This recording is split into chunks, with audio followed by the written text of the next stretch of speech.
बिस्मिल्लाहिर्रहमानिर्रहीम। वज़ू के 4 फ़राइज़ हैं। वज़ू में 4 फ़राइज़ हैं। नंबर 1, पूरा चेहरा धोना।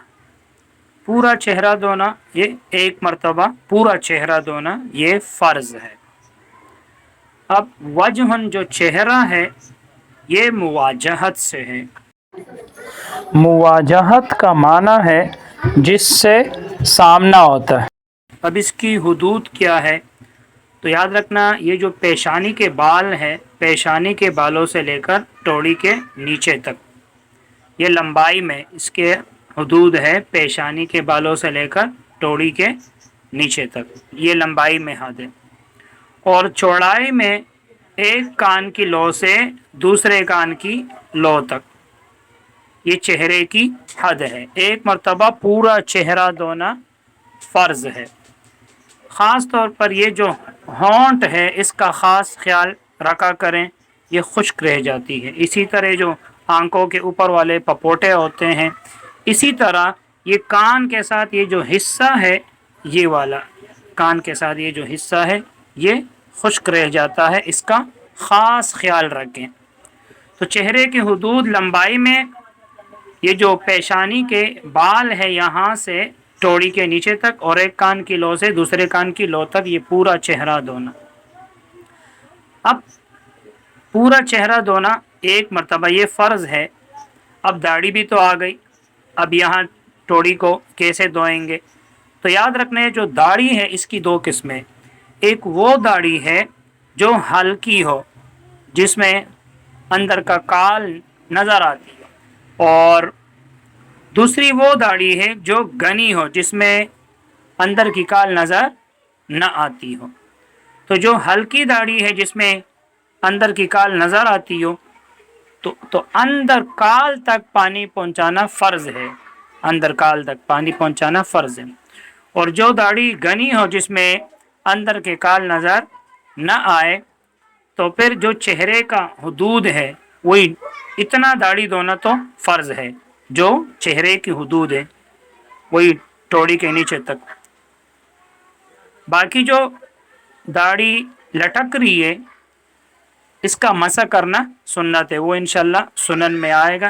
ये सिर्फ फ़र्ज़ की बातें हो रही है। नंबर 2, दोनों हाथ कोनियों समेत धोना 1 मरतबा। 1 मरतबा दोनों हाथ कोनियों समेत धोना ये फ़र्ज़ है। अच्छा, धोने का जो इब्तिदा है वो आपने उंगलियों से करना है। उंगलियों से आपने धोने का इब्तिदा करना है और इंतहा यहाँ कोनियों समेत, ये कोहनी भी धोने में शामिल है। तो इब्तिदा उंगलियों से करना है, यहाँ से धोने का इब्तिदा करना है, और इंतहा यहाँ पर होगा। कुरान मजीद में थे, या अय्युहल्लज़ीना आमनू इज़ा कुमतुम इलस्सलाति फ़ग़सिलू वुजूहकुम व अयदियकुम इलल मराफ़िक़ि वमसहू बिरुऊसिकुम व अर्जुलकुम मिनल कअबैन। तो हाथों को धोना है कहाँ तक? कोहनियों तक। कोहनियाँ भी धोने में शामिल है। तो इंतहा इस पर हुआ है। तो मालूम हुआ धोने की इब्तिदा कहाँ से होनी चाहिए? उंगलियों से। तो 1 मरतबा दोनों हाथ कोहनियों समेत धोना ये फ़र्ज़ है। फ़र्ज़। नंबर 3 है चौथाई सर का मसा करना। चौथाई सर का मसा करना ये फ़र्ज़ है। क्या माना चौथाई सर का? मतलब ये अगर आप सर के 4 हिस्से बनाएं, सर को आप 4 हिस्सों में तकसीम करें, तो एक हिस्से पे मसा करना वो तो फ़र्ज़ है। और याद रखना, मसा जब भी करें तो पूरे सर का मसा करना चाहिए। पूरे सर का मसा करना, पूरे सर का मसा करना सुन्नत है। और जब आप पूरे सर का मसा करोगे तो सुन्नत के साथ इसमें फ़र्ज़ भी खुद ब खुद अदा हो जाएगा। तो पूरे सर का मसा करना ही चाहिए, यही सुन्नत है, और फ़र्ज़ भी इसके अंदर आ जाते हैं। चौथाई सर का मसा करना फ़र्ज़ है। मतलब ये अगर किसी ने चौथाई हिस्से से कम का मसा किया तो उसका तो फिर वज़ू ही नहीं हुआ हनाफ के यहाँ। तो चौथाई सर का मसा करना ये फ़र्ज़ है। مسح کا طریقہ یہ ہے کہ دونوں ہاتھوں کو تر کر کے ان کی انگلیاں اور ہتھیلیاں سر کے اگلے حصے پر رکھ کر پچھلے حصے کی طرف لے جائے۔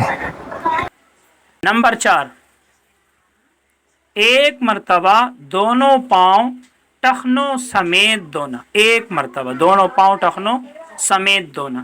یہ جو ٹخنے ہیں اس کے سمیت، اور دھونے کی ابتدا اسی طرح انگلیوں سے اپنے دھونے کی ابتدا کرنی ہے اور انتہا ٹخنوں پر ہوگا۔ ٹخنے بھی دھونے میں شامل ہے۔ تو یہ چوتھا فرض ہے۔ 4 فرض تھے۔ نمبر 1 پورا چہرہ دھونا، نمبر 2 دونوں ہاتھ کونیوں سمیت دھونا، نمبر 3 چوتھائی سر کا مسح کرنا، نمبر 4 دونوں پاؤں ٹخنوں سمیت دھونا 1 مرتبہ، اور 3 مرتبہ دھونا سنت ہے، وہ انشاءاللہ سنن میں آئے گا۔ اچھا، یہ جو ہم کہہ رہے ہیں 1 مرتبہ دھونا فرض ہے اور 3 مرتبہ دھونا سنت ہے، اس کا کیا مطلب ہے کہ آپ نے 1 مرتبہ پانی لے لیا تو یہ 1 مرتبہ، 2 لے لیا 2، 3 مرتبہ پانی لے لیا تو یہ 3 مرتبہ، یہ مانا ہے؟ تو پھر اس کا مطلب کیا ہے؟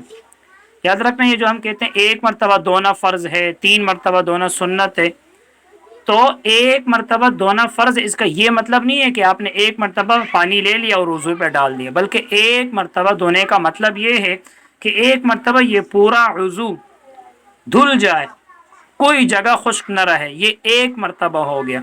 پھر دوسری مرتبہ اس طرح، پھر تیسری مرتبہ اس طرح، پھر 3 مرتبہ دھونا سنت ہے، اور 1 مرتبہ پورا وضو دھل جائے یہ فرض ہے، یہ معنی ہوتا ہے۔ تو 3 مرتبہ دھونا ہے، یہ نہیں کہ 3 بار آپ نے پانی لے لیا تو یہ 3 مرتبہ ہو گیا۔ بس آج کے لیے اتنا ہی۔ اللہ تعالی ہم سب کو علم نافع عطا فرمائے۔ السلام علیکم ورحمۃ اللہ۔